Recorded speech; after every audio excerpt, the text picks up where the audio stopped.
For thousands of refugees, finding a new home is a matter of life and death. At least 2,600 refugees are believed to have died attempting their journey to Europe. It was not until the publication of this photo of a 3-year-old Syrian boy lying dead on a Turkish beach that the whole world began to question the root cause of such a tragedy. Li Guofu, a senior research fellow at the China Institute of International Studies, says the cause could lie in the way the West treats the Middle East.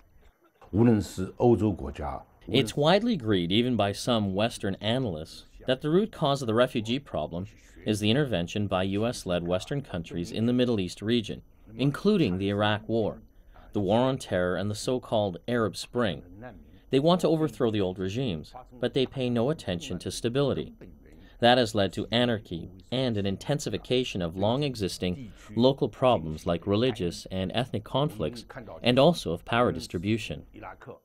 Oil resources and its geographical location make the Middle East a key region for European foreign policy. Before the recent airstrikes in Syria, Western allies launched 4 massive military operations in the name of international justice: the Kosovo Wars in the late 1990s, the Afghan War, which began in retaliation to 9/11 in 2001, the Iraq War in 2003, and the Libyan strikes in 2011.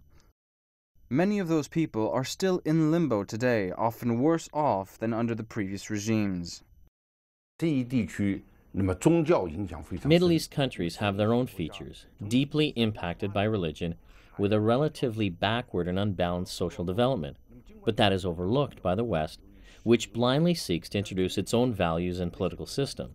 In fact, some Western analysts have already realized that the past policy on Middle East is too simplistic, and think that the so-called Western-style or American-style democracy doesn't apply to that region now, as conditions are not yet ready in many aspects.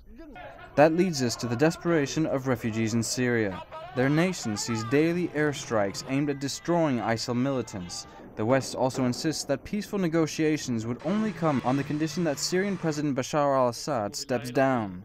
But it's almost impossible for Syrian refugees to keep up hope. They've seen neighboring countries like Iraq and Libya suffering under authoritarian regimes after the old one was toppled. Often this is followed by civil war and yet more chaos. If Western countries really want to solve the problem, the most important thing is to stop wars and violence, and tell opposition groups to start peaceful negotiations with the government. That would create a virtuous cycle. Unfortunately, they are sticking to their demands and creating a deadlock. For that reason, I'm afraid that the West does not sincerely care about either the Syrian war or the refugees. Instead, it's looking after its own strategic interests.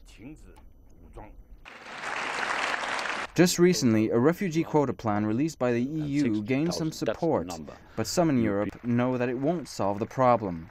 If the root of the problem is not dealt with, the arrival of more refugees could mean unprecedented challenges for the West.